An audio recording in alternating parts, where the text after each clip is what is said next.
நம்முடைய புனித லூயிசா பெண்கள் மேல்நிலை பள்ளி வளாகத்தில் அமைந்துள்ள அரசவைக்கு செல்வோம். வாருங்கள், நவீன தெனாலிராமனின் திறமைகளை காண்போம்.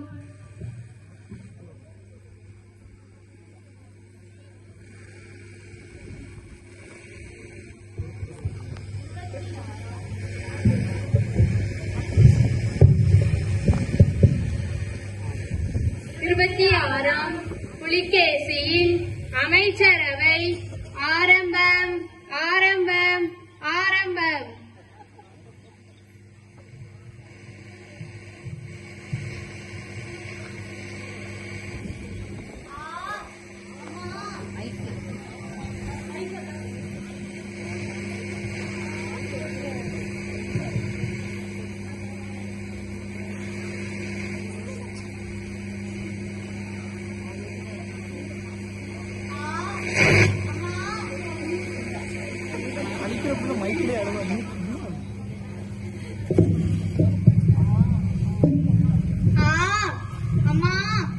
வலிக்குதே, என்னோட அவஸ்தை இந்த மன்னருக்கு எங்க புரிய போகுது?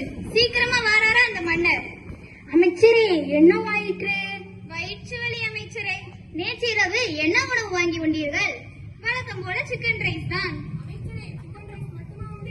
Chicken biryani, mutton biryani, chicken rice, chicken noodles இவையெல்லாம் உண்டோம் அல்லவா? மறந்து விட்டீரா? இவையெல்லாம் எங்கு சென்று வாங்கி உண்டீர்கள்? என்னது, செல்லவா? சாச்சா, அதுக்கெல்லாம் வாய்ப்பே இல்ல. பிறகு எப்படி? இருக்கவே இருக்க ஆண்ட்ராய்ட் போனு. இணையதளத்தில் ஆர்டர் செய்தால் வீடு தேடி வந்து கொடுக்க போகிறார்கள். கொடுப்பதை வேண்டாம் என்றா சொல்ல முடியும்? அதனால் தான் வாங்கி உண்டோம். இதுதான் உங்கள் வயிற்று வலிக்கு காரணமோ? ஆமாம் அமைச்சரே.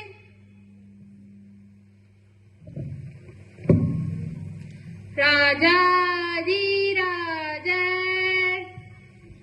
ராஜகம்பீர.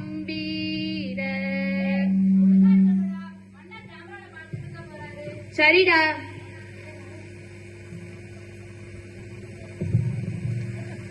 ராஜாதி ராஜர், ராஜகம்பீரர், ராஜகுலத்திலகர், ராஜமார்த்தாண்டர், 2026ஆம் ஆண்டின் புலிகேசி வரார் வரார் வரார்.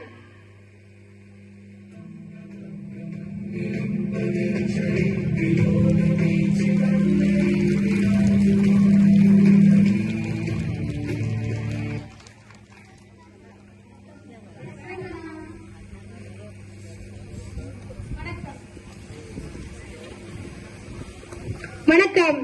அமருங்கள், அமருங்கள். ஆமாம், இவருக்கு என்னவாயிற்று? அமைச்சரே, இவருக்கு என்னவாயிற்று? ஓ, அவரா? தாங்கள் வருவது கூட தெரியாமல் விசித்திர நடனம் ஆடிக்கொண்டிருக்கிறார் மன்னா. இதெல்லாம் சரிப்பட்டு வராது. எடுங்கள் அந்த வாளை. மன்னா. என்ன வாளை? என்னது? வாளை வீட்டிலே மறந்து வைத்து விட்டேன் மன்னா. நீரெல்லாம் ஒரு அமைச்சர், மங்குனி அமைச்சர். வாரத்துக்கு ஒரு முறை மங்குனி அமைச்சர் என்பதை நிரூபித்துக் கொண்டே இருக்கிறாய். நடனமாடிக்கொண்டிருந்த அமைச்சரின் நடனத்தை ஒரே நொடியில் நிற்க வைத்த மன்னருக்கு ஆஹா, ஓஹோ, அருமை அருமை. அமைச்சரே, நம் நாட்டு மக்கள் அனைவரும் எப்படி இருக்கிறார்கள்? தாங்கள் இருக்கும்போது அவர்களுக்கு என்ன கவலை மன்னா? மன்னா, நம் நாட்டு மக்கள் பலருக்கும் வயிற்று போக்காம். என்னது, அனைவருக்கும் வயிற்று போக்கா? ஆமாம் மன்னா, எனக்கு கூட 5 முறை. எனக்கு பரவாயில்லை, 2 முறை மட்டும்தான். இதற்கு என்ன காரணம் அமைச்சரே? இணையதளத்தின் மூலம் ஆர்டர் செய்து உண்ட உணவின் விளைவுகள் தான் மன்னா. இதற்கு உடனடியாக ஒரு தீர்வு காண வேண்டும். யாருங்க? யாருடா அங்கே? வணக்கம். என்ன, தங்களுக்கும் உண்ட மயக்கமோ? போய் நம் லூயிசாபெல்லி அரசபைக்கு ஆலோசனை அமைச்சர் தெனாலிராமனை அழைத்து வாருங்கள்.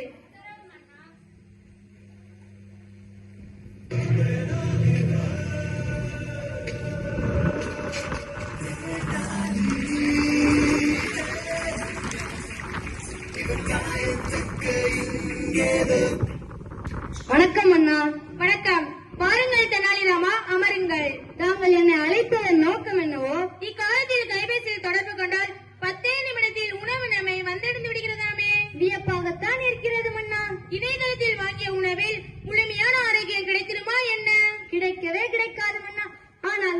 அவரவர்களின் அவசர தேவைக்காக, நாவின் ருசிக்காக அதைத்தானே வாங்கி உண்கிறார்கள். நம் நாட்டு மக்கள் நோயின்றி ஆரோக்கியமாக இருக்க ஏதேனும் ஆலோசனை கூறுங்கள் தெனாலிராமா. அப்படியே ஆகட்டும் அண்ணா.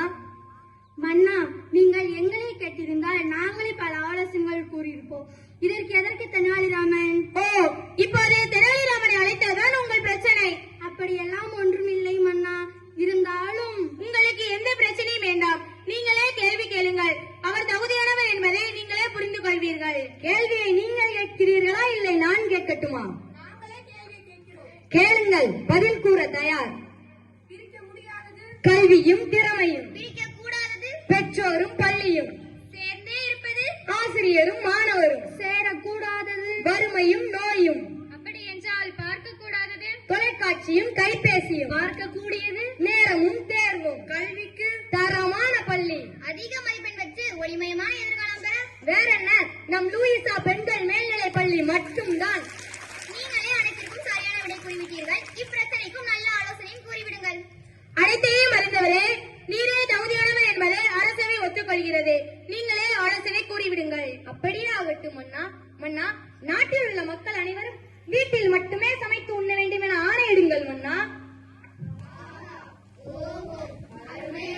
வீட்டில் மட்டுமே இயற்கை காய்கறிகளை வைத்து சமைத்து உண்பவர்களுக்கு மாதம் 2000 ரூபாய் அக்கௌண்டில் போடப்படும் என அறிக்கையிடுங்கள் மன்னா. அதைவிட இது நல்ல ஆலோசனையாக தான் இருக்கிறது. ஆமாம் அண்ணா, இவ்வாறு செய்தால் நம் நாட்டு மக்கள் அனைவரும் ஆன்லைன் மூலம் உணவு வாங்கி உண்பதை தவிர்த்து விடுவார்கள். இதனால் பணமும் மிச்சம், முழுமையான ஆரோக்கியமும் பெறலாம். நல்ல ஆலோசனை. பாராட்டுகள் தெனாலிராமா. நன்றி மன்னா. தெனாலிராமன் ஆலோசனையின்படியே நான் உத்தரவு பிறப்பிக்கின்றேன். இதை உடனடியாக மக்களிடம் கொண்டு சேருங்கள். இத்துடன் அவை கலையட்டும்.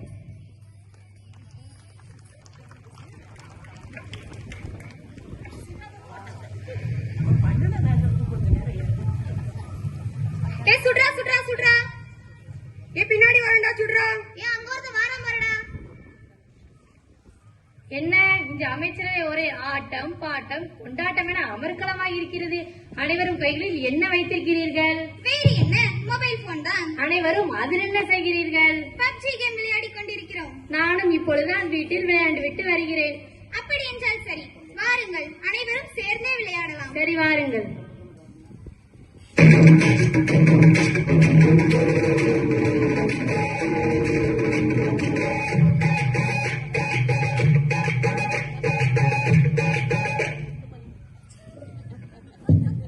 அமைச்சர்களே, ஆடுவதை நிறுத்துங்கள், மன்னர் வருகிறார்.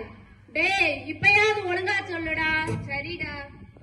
ராஜாதி ராஜர், ராஜ கம்பீரர், ராஜகுல திலகர், ராஜ மார்த்தாண்டர், 2026ஆம் ஆண்டின் புலிகேசி வரார் வரார் வரார்.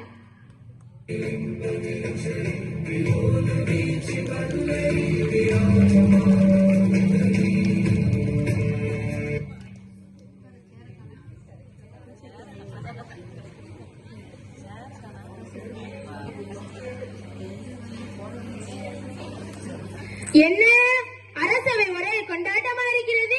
இதற்கு என்ன காரணம்? அனைவரும் பப்ஜி கேம் விளையாண்டு கொண்டிருக்கிறோம் அண்ணா. பப்ஜியா? பப்ஜி கேள்விப்பட்டிருக்கேன். அது என்ன பப்ஜி? இன்றைய இளைஞர்கள் மத்தியில் அதிக பிரபலமாக விளையாடப்படும் கேம் அண்ணா. நானும் உங்களோடு சேர்ந்து விளையாட வருகிறேன். இன்று அரசபைக்கு விடுமுறை. வாருங்கள், அனைவரும் ஒன்றாக சேர்ந்து மகிழ்ச்சியாக விளையாடுவோம். ஆகட்டும் அண்ணா. வணக்கம் அண்ணா. வணக்கம். தங்களை பக்கத்து நாட்டு இளவரசர் பப்ஜி விளையாட அழைக்கிறார் மன்னா. அழைத்து வாருங்கள். அப்படியே ஆகட்டும் அண்ணா. என்னது மன்னா, தாங்களுமா? விளையாட்டு என்பது எல்லாருக்கும் பொதுவானது. அதில் நான் மட்டும் என்ன விதிவிலக்கா? வணக்கம் அண்ணா. வணக்கம். தங்களை காண தொப்பி போட்ட அயல்நாட்டவர்கள் வந்திருக்கிறார்கள். உடனடியாக அழைத்து வாருங்கள்.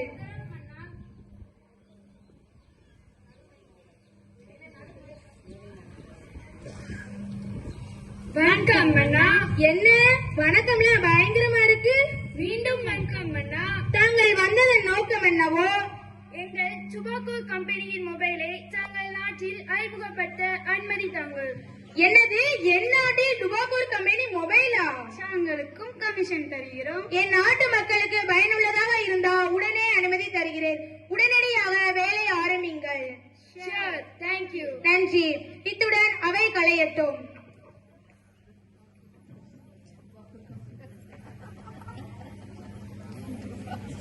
ஹாய்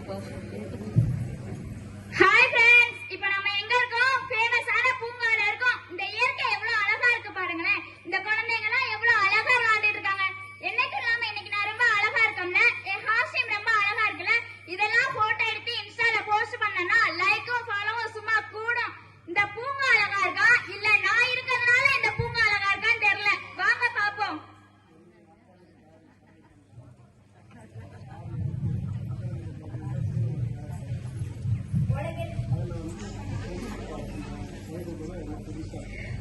உனக்கு என்ன எப்ப பார்த்தாலும் இதே வேலைதானா? வேற வேலையே இல்லையா? என் வேலையே இதுதான்.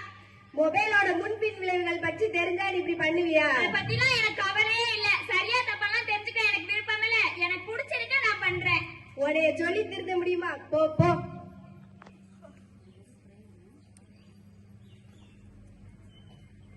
டேய், அங்க பாருடா, அந்த குழந்தைங்க எல்லாம் பெற்றோர்கள் இல்லாம தனியா விளையாண்டுகிட்டு இருக்காங்க. ஆமாடா, நம்ம வந்த வேலை சீக்கிரம் முடிஞ்சிரும் போலயே. வாடா சீக்கிரம் போவோம். பாப்பாக்களா கொஞ்சம் இங்க வாங்க. எங்களுக்கே விளையாட கொஞ்ச நேரம் தான் டயம் இருக்கு.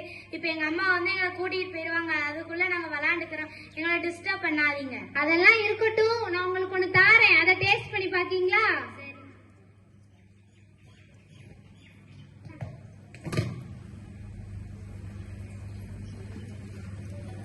எடுத்துக்கோங்க.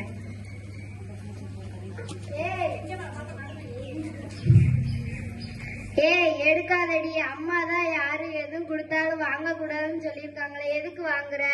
எனக்கு பிடிச்சிருக்கு, நான் வாங்கி சாப்பிடுறேன். உனக்கு என்ன? உனக்கு பிடிச்சிருந்தா நீ வாங்கி சாப்பிடு. நீங்க எது காரணமே இல்லாம சாக்லேட் கொடுக்குறீங்க?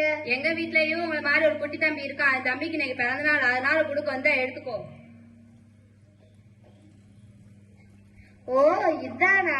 நான் என்னமோ வேற ஏதோ நினைச்சிட்டேன். என்னடா கொடுத்தீங்க குழந்தைங்களுக்கு? சாதாரண சாக்லேட் தானே கொடுத்தோம். கொடுங்க பாப்போம். அத அண்ணா, இந்த சாக்லேட் தான் கொடுத்தாங்க. இதையாடா கொடுத்தீங்க? இது எவ்வளவு பெரிய ஆபத்து தெரியுமா குழந்தைகளுக்கு? நான் இதை உடனடியா மன்னர்கிட்ட தெரியப்படுத்தேன். வாங்கடா. மன்னர் கிட்ட எல்லாம் வேண்டானே. வாங்கடா போவோம்.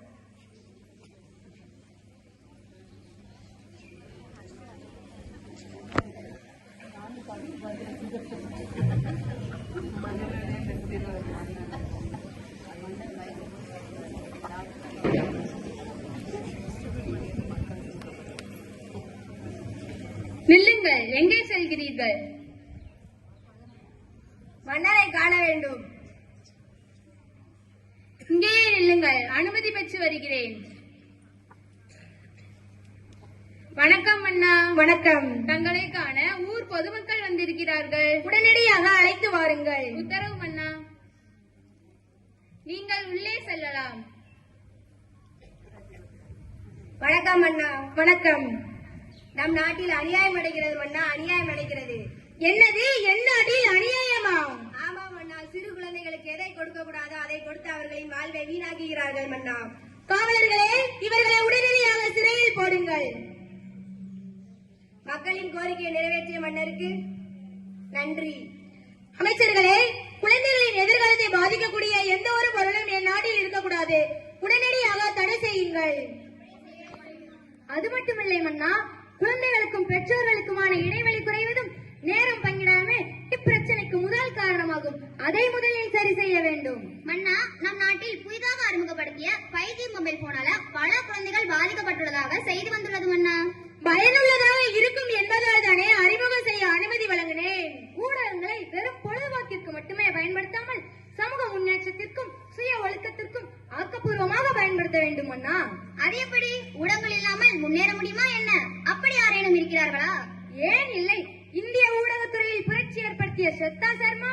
அப்படி இவர் ஊடகத்துறையில் என்னதான் சாதித்தார்? குழந்தைகள் ஊடகங்களை நல்வழியில் மட்டுமே பயன்படுத்த சிறந்த துல்லியமான ரோல் மாடல் அவங்க மட்டும்தான். அப்போ நம் நாட்டு மாணவர்களும் உயர வழிகள் உண்டா? இல்லை மந்திரம் ஏதேனும் உண்டா? மந்திரம் தானே, சொல்லிட்டா போச்சு. சாதாரண மந்திரம் இல்லை, தாரக மந்திரம். ஊடகம் என்பது கத்தியை போன்றது.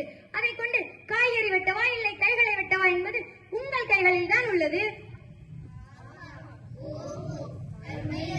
குழந்தைகள் ஊடகங்களை அதிகம் பயன்படுத்தாமல் இருக்க பெற்றோரும் அவர்களுடன் சேர்ந்து கைகோர்க்க வேண்டும். கைபேசி பார்த்து உணவு விட்டுவிட்டு நீதி கதைகள் கூற பழக வேண்டும். நாளுக்கு ஒரு முறையாவது அனைவரும் ஒன்றாக இணைந்து அன்பை பகிர்ந்து கொள்ள வேண்டும். நம் குழந்தைகள் யாரிடம் பழகிறார்கள், அவர்களின் பழக்க வழக்கங்கள் என்ன, அனைத்தையும் பெற்றோர்கள் கவனித்து அவர்களை நல்முறையில் வளர்க்க வேண்டும்.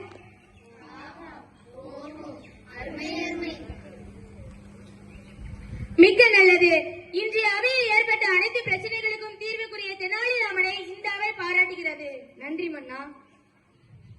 இவை அனைத்தையும் உடனடியாக நம் நாட்டில் உள்ள அனைத்து பெற்றோர்களுக்கும் கொண்டு சேருங்கள்.